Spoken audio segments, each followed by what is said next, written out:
Good morning all. In last lecture, we was learn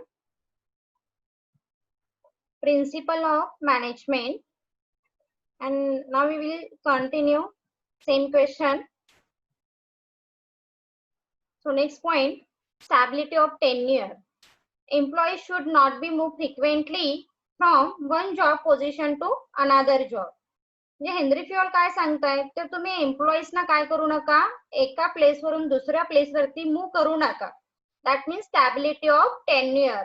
Employees should not be moved frequently from one job position to another. Once they are appointed, their service should be served. Time is required for an employee to get used to a new work and money spent on training.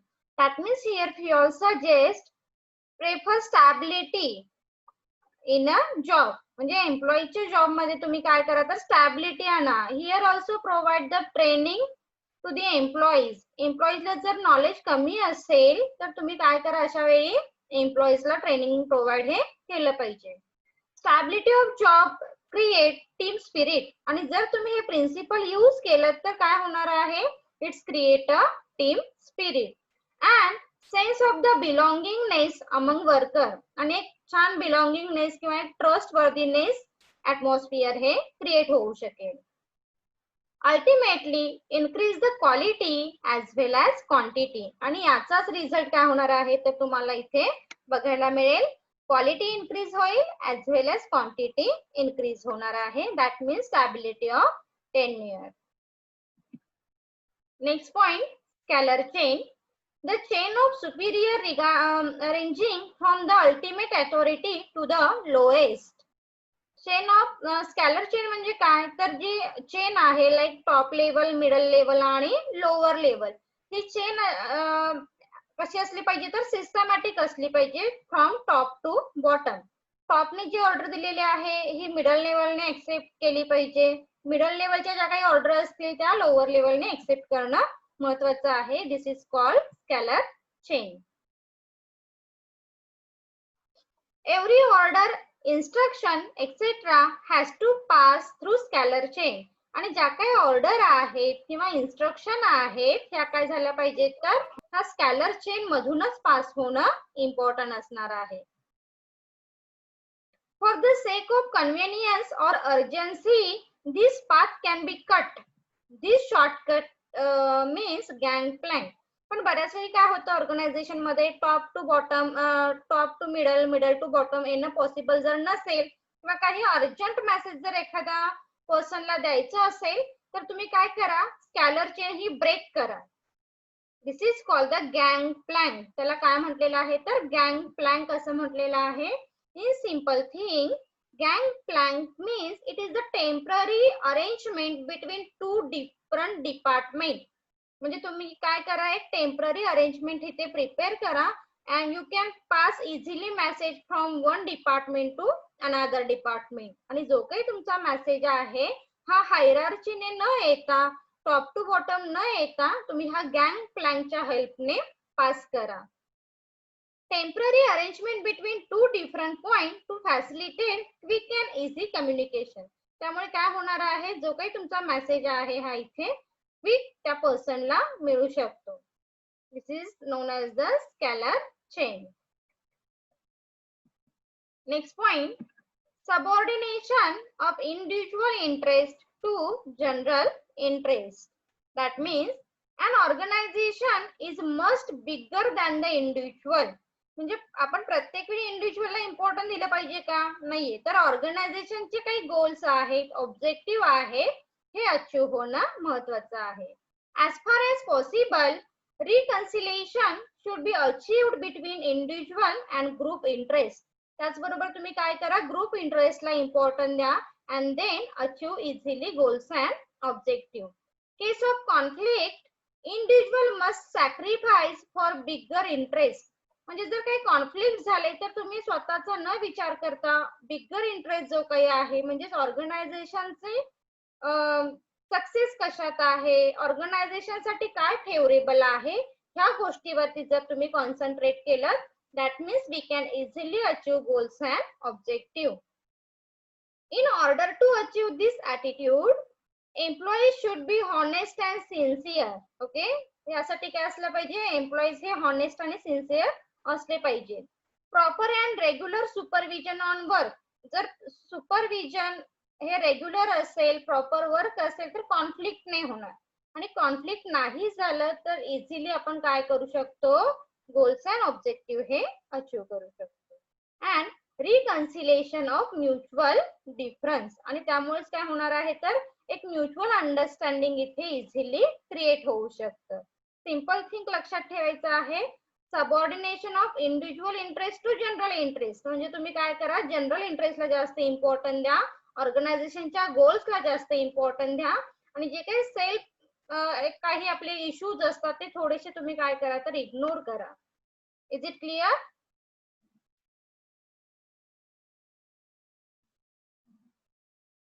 Yes, ma'am. Okay. Next point, spirit de corps. It refers to team spirit. Spirit de corps means काय सांगितलेलं आहे, it refers to team spirit. इथे काय होणार आहे, तुमची team spirit ही develop होऊ शकेल. Inspire worker to work hard. म्हणजे टीम स्पिरिट मुळे काय होतं, आणखी वर्कर जे आहेत हे हार्डवर्क करण्यासाठी तयार होऊ शकतात. Interest of the understanding in the long run. The manager should infuse team spirit and belongingness. Spirit the corps, following steps should be undertaken. जर तुम्ही काही स्टेप फॉलो केल्या तर नक्कीच तुमचं स्पिरिट दी कॉर्प काय होणार आहे तर इन्क्रीज होणार आहे. This includes proper coordination. तुमच्या ऍक्टिव्हिटी मध्ये प्रॉपर कोऑर्डिनेशन असणं हे इम्पॉर्टंट आहे. Second thing, should be encouraged to develop informal relationship among themself. म्हणजे फक्त तुम्ही ऑर्गनायझेशनचे गोल्स ऑब्जेक्टिव्ह काय आहेत हे एक फॉर्मल रिलेशन न बिल्डअप करता, at the same time we prefer also informal relationship between superior and subordinate. आणि सुपिरियर आणि सबऑर्डिनेट मध्ये एक इनफॉर्मल रिलेशन कसं बिल्डअप करता येईल यावरती सुद्धा काय केलं पाहिजे तर कॉन्सन्ट्रेशन करणं इम्पॉर्टंट आहे. Employee should be rewarded. आणि जर एखाद्या एम्प्लॉईजने बेस्ट वर्क केलं असेल, here we prefer the reward. म्हणजेच काय, त्याला काही बक्षीस द्या, त्याला काही सर्टिफिकेट द्या, म्हणजेच तो काय होणार आहे तर मोटिवेट होईल. And it leads to team spirit. आणि त्याचमुळे काय लीड होणार आहे तर टीम स्पिरिट लीड होऊ शकेल, इन्क्रीज होऊ शकेल. This is called the principle of spirit de corps. Is it clear?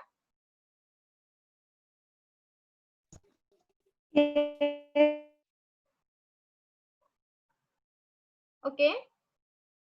And last point, centralization and decentralization. Centralization, concentration of authority at the top level. Simple thing लक्षात ठेवा, centre म्हणजे आपण एकाच centre वरती काय केलेलं आहे, कॉन्सन्ट्रेशन केलेलं आहे.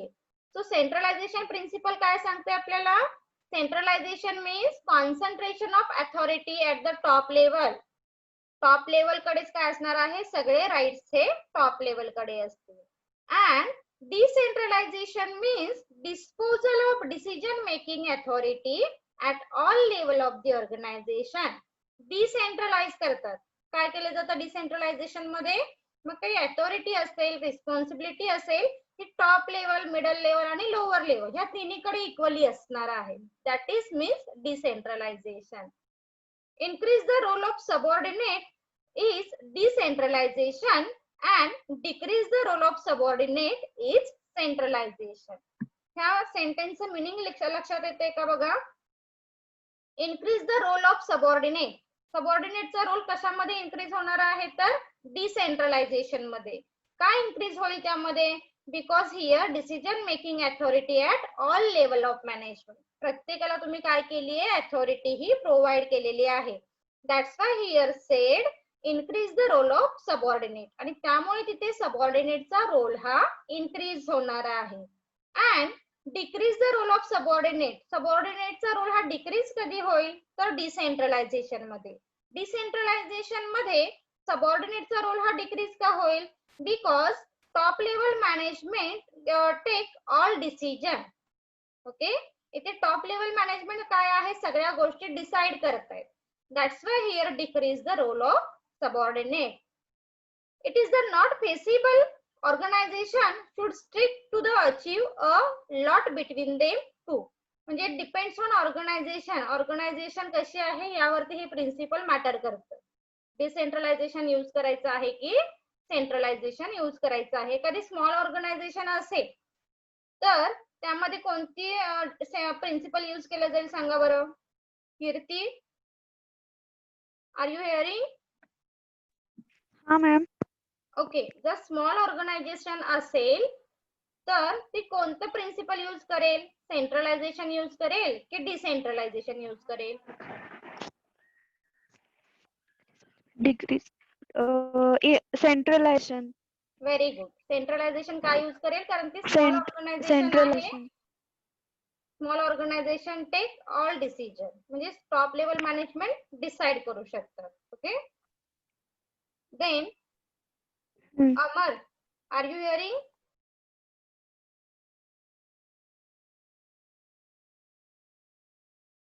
अमर Kondvilkar. Yes.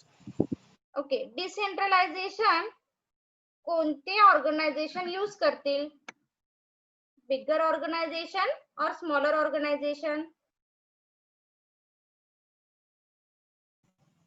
Again tell. Decentralization कोणते ऑर्गनायझेशन प्रेफर करणार आहेत, small organization decentralization principle use करेल किंवा large organization? Large organisation. Very good. Large organisation काय करेल, त्यांच्याकडे टास्क हे खूप असतात. That's why they distribute duties and responsibility at all level of management. आणि ते त्यांची ड्युटीज रिस्पॉन्सिबिलिटीज प्रत्येक लेवलवरती डिस्ट्रीब्यूट करेल. Very good. Is it clear principle? Yes ma'am. Okay. Yes, ma'am. So now we learn next question, principle of scientific management. म्हणजे ज्यावेळी तुमचा syllabus change झाला त्यावेळी काही पॉइंट हे ऍड केलेले आहेत. याच्या आधी फक्त आपण हेनरी फ्युअलचीच प्रिन्सिपल लर्न करत होतो, पण हा न्यू सिलेबस मधला पॉइंट आहे प्रिन्सिपल ऑफ सायंटिफिक मॅनेजमेंट. मग सायंटिफिक मॅनेजमेंटचे कोणते प्रिन्सिपल आहेत, हे कोणी इंट्रोड्यूस केलेले आहेत, हे आपण या फोर्थ क्वेश्चन मध्ये लर्न करणार आहोत. Introduction. F.W. Taylor is called the father of scientific management. F.W. Taylor objective साठी लक्षात ठेवा, फादर ऑफ सायंटिफिक मॅनेजमेंट कोण आहेत तर F.W. टेलर आहेत. So scientific management introduce by F.W. Taylor. जे सायंटिफिक मॅनेजमेंटचे प्रिन्सिपल आहेत हे F.W. टेलरने इंट्रोड्यूस केलेले आहेत. So principle of scientific management propounded by Taylor. ते प्रिन्सिपल कोणते आहेत, 5 प्रिन्सिपल आहेत. It's very important for all types of organization such as science not rule of thumb. Second आहे harmony not discovered. Third mental revaluation. Fourth cooperation not individualism. Point fifth development of each and every person to his or her greatest efficiency and prosperity. असे 5 principal teller यांनी introduce केलेले आहेत. This is called the scientific principle. So now we learn in detail one by one.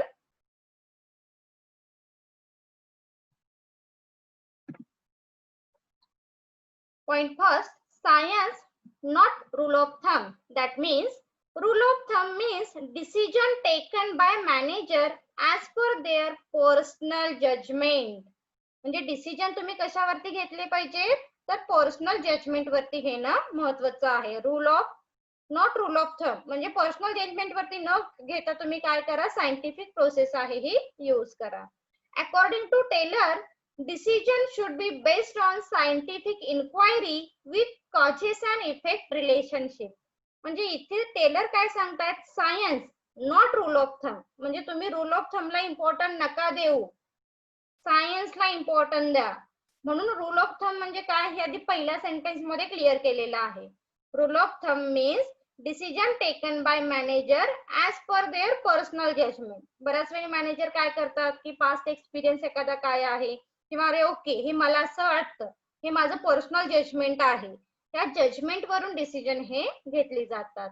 But here Taylor said decision should be based on scientific inquiry with causes and effect relationship.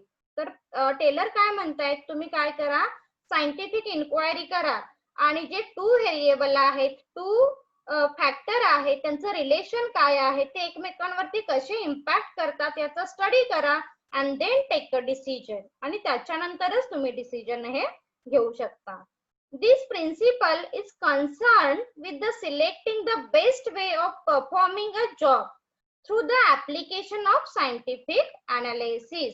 आणि जे काही तुमचं decision आहे यामधून तुम्ही best way काय करा, choose करू शकता through the application of scientific analysis.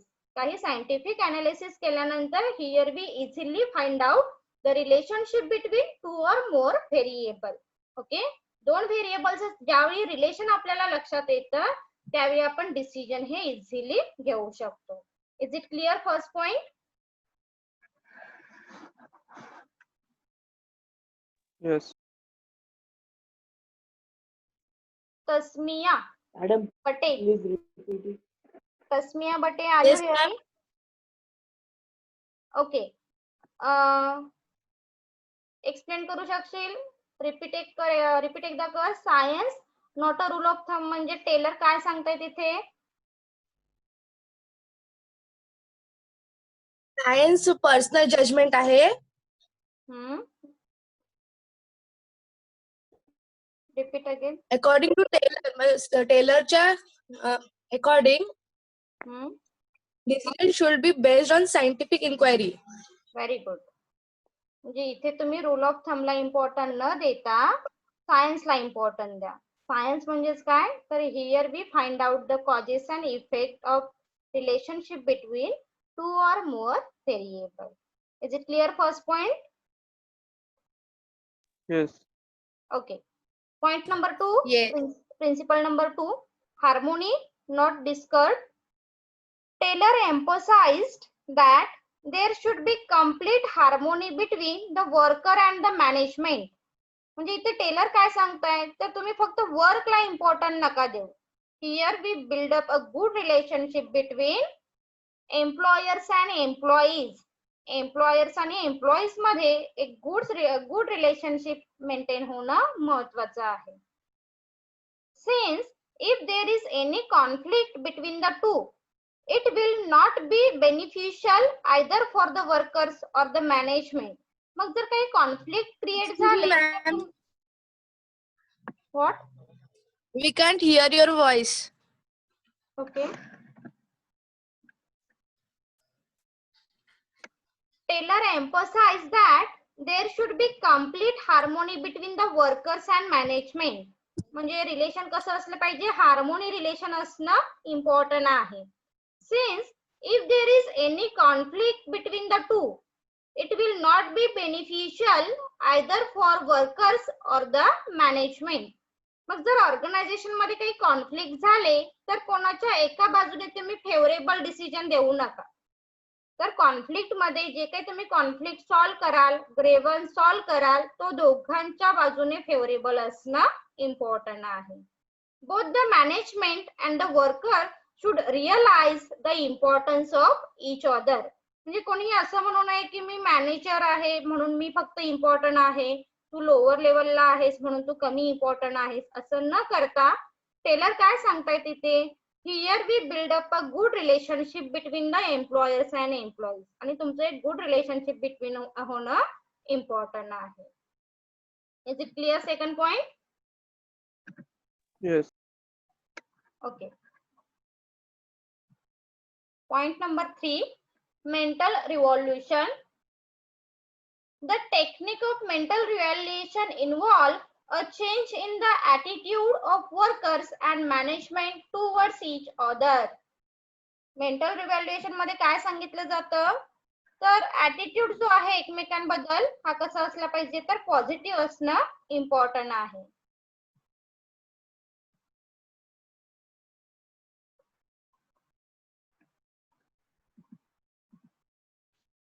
both should realize the importance of each other and should work with full cooperation. ह्या मॅनेजर आणि सबऑर्डिनेट मध्ये एक गुड कॉपरेशन, फुल कॉपरेशन असणं महत्वाचं आहे. Manager as well as the worker should aim to increase the profit of the organisation. कारण शेवटी intention काय असलं पाहिजे दोघांचंही, to maximum of profit, okay, और to achieve goals and objective easily. म्हणजे ऑर्गनायझेशनचं इंटेन्शन काय आहे, हेच इंटेन्शन मॅनेजरचं आणि वर्करचं असणं इम्पॉर्टंट आहे. That means mental revaluation. Is it clear?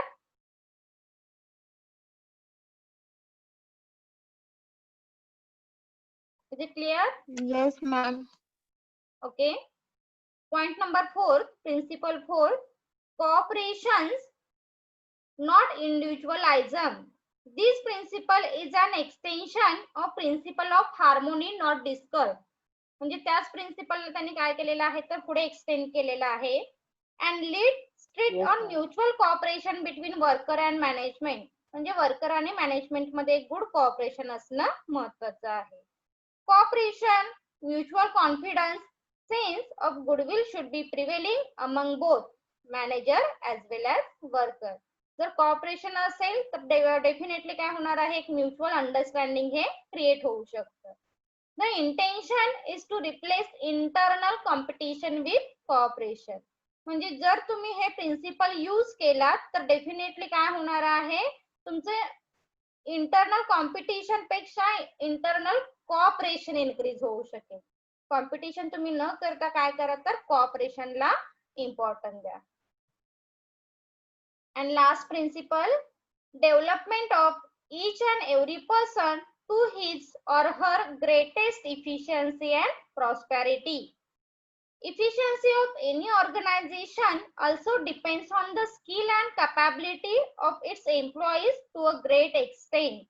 म्हणजे कोणत्याही एम्प्लॉईचं असेल किंवा ऑर्गनायझेशनचं असेल, इफिशियन्सी ही कशावरती डिपेंड्स असणार आहे तर स्किल वरती डिपेंड्स असेल. Thus, providing training to the workers was considered essential in order to learn the best method development through the use of scientific approach. आणि यासाठी टेलर काय सजेस्ट करतायत, here provide the training facility to the workers for increase the efficiency and prosperity. आणि prosperity आणि efficiency increase करण्यासाठी तुम्ही काय करा तर एम्प्लॉईजला ट्रेनिंग हे प्रोव्हाइड करा. The attain the efficiency step should be taken right from the process of selection of employees, and employees should be scientifically selected. म्हणजे ज्यावेळी काय म्हणतो आपण रिक्रुटमेंट आहे, recruitment means attracting to the people म्हटलं जातं. And selection means here we select the best और suitable candidate to the particular job. तर ह्या सिच्युएशन मध्ये किंवा सुरुवातीच्या ज्या स्टेप्स आहेत एम्प्लॉई सिलेक्शनच्या, त्याच वेळी तुम्ही काय करा तर काही ट्रेनिंग फॅसिलिटी एम्प्लॉईजना प्रोव्हाइड करा. As the result employee should B scientifically selected. म्हणजे काय होईल तर एम्प्लॉईचं सिलेक्शन हे सायंटिफिकली होऊ शकेल.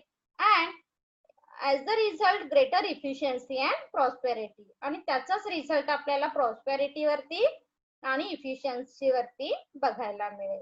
Is it clear principle? Yes. फक्त काही Yes. थोड्या स्टुडंटचा आवाज येतोय, बाकी आहेत ना? Repeat fourth one. Okay, question clear झाला? It's very simple question. Scientific principle, scientific management principle introduce by Gauri Khot. Are you hearing? Yes, ma'am. Okay, scientific principle कोणी इंट्रोड्यूस केलेले आहेत? Repeat fourth one. Henry Fayol. Scientific principle कोणी introduce केले? Henry फ्युएलनी केली आहेत का? नहीं FY Taylor. FW Taylor. FW FW टेलरनी Taylor. सायंटिफिक प्रिन्सिपल इंट्रोड्यूस केलेले आहेत आणि ते ऍडमिनिस्ट्रेटिव्ह प्रिन्सिपल, ओके, जे हेनरी फ्युएलने इंट्रोड्यूस केलेले आहेत. Clear question? ऑब्जेक्टिव्ह साठी हे क्वेश्चन बऱ्याच वेळी रिपीट होतात, लक्षात ठेवा. फादर ऑफ सायंटिफिक मॅनेजमेंट कोण आहे? Madam, please हो. repeat fourth काही डाऊट आहे का? point. Father of scientific Please repeat management. fourth point. आवाज येत नाहीये. ज्यांना काही डाऊट्स असतील त्यांनी कमेंट सेक्शन मध्ये मेसेज केला तरी चालेल. So our next question, what is Indian ethos in management and explain its feature. ethos म्हणजे काय आपल्याला लर्न करायचं आहे. Introduction. ethos is the set of belief, idea, etc. ethos म्हणजे काय, आपलं बिलीफ काय आहे, आयडियाज काय आहे, स्पिरिच्युअल काय आहे. This is called the ethos. About social behaviour and relationship of person और ग्रुप. म्हणजे ज्यावेळी आपण एखाद्या पर्सन सोबत रिलेशन मेंटेन करतो किंवा बिहेवियर करतो त्यासाठी आपले इथोस फार मॅटर करतात बघा. ओके, सो इथोस म्हणजे काय लक्षात ठेवा. Ethos is the set of belief or ideas. Ethos म्हणजे काय, set of belief or ideas. Indian ethos is all about what can be term as the national ethos. Indian ethos refers to the principle of self-management and governance of society. हे sentence important असेल. Indian ethos मध्ये काय सांगायचंय मग, Indian ethos refers to the principle of self management. त्यासाठी मग आपण काय करतो, आपल्या बिलीफ वरून, आपल्या आयडियाज वरून, आपल्या स्पिरिच्युअल हॅबिट वरून त्या गोष्टी आपण अडॉप्ट करतो. Then Indian ethos refers to the principle of self-management and governance of society, entity or a system by wisdom as a reveals and brought forth by a great spiritual like Vedas, Gita, Mahabharat, Bible and Quran. म्हणजे याच्यावरून आपल्या काय म्हणतात, आपलं belief असेल किंवा आपल्या ideas असतील, देन आपले स्पिरिच्युअल असेल, हे आपण कोणत्या रिलीजन मधून बिलॉंग करतो यावरती सुद्धा डिपेंड्स असणार आहे. सो हाच आपला क्वेश्चन असेल. पुढे continue. Features of Indian ethos. Definition बघा आधी. According to Oxford advance learner dictionary set, ethos are the moral idea. Ethos म्हणजे काय सांगता येते, ethos are moral idea and attitude that belong a particular group or society. म्हणजे आपण ज्या group मधून किंवा ज्या सोसायटी मधून बिलॉंग करतो त्यावरून आपल्या मोरल आयडियाज किंवा आपला ऍटिट्यूड हा चेंज होत असतो. Features of Indian ethos. First, divinity of human being. Indian ethos focus on the existence of human being as a truth. There is a nothing more perfect that the supreme soul. म्हणजे आपण काय म्हणतो, आपण वेगवेगळ्या community मधून belong करतो. So आपलं human being हे याच्यावरती काय असणार आहे तर डिपेंड्स असणार आहे. आणि आपण पर्टिक्युलर कम्युनिटीवरून बिलॉंग केल्यानंतर तिथे आपण काय करतो, स्पिरिच्युअल आपलं काय आहे त्याच्यावरतीच आपण ट्रस्ट हे करत असतो.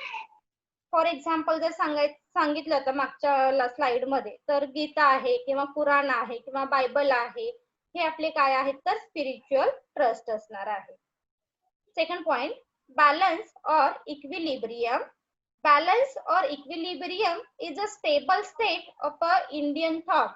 That is, balance between desire and desirelessness, spiritual and secular value, subjective and materialistic world. म्हणजे ह्या गोष्टीमध्ये आपण काय करतो तर बॅलन्स, इक्विलिब्रियम. इक्विलिब्रियम म्हणजे आपलं जे स्पिरिच्युअल हॅबिट आहेत किंवा रियालिटी आहे, यामध्ये कुठेतरी आपण काय करतो, बॅलन्स आणण्याचा प्रयत्न करतो. And here we help for self management and behavior. म्हणजे समोरच्या सोबत सुद्धा बिहेवियर करताना आपण त्या गोष्टी फार काय करतो तर कन्सिडर करत असतो. Then third point, importance to character. The Indian ethos give much importance to character, not to the knowledge.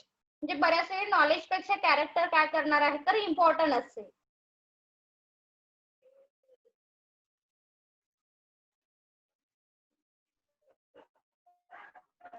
Am I audible?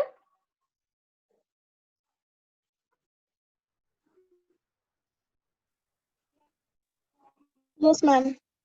Okay.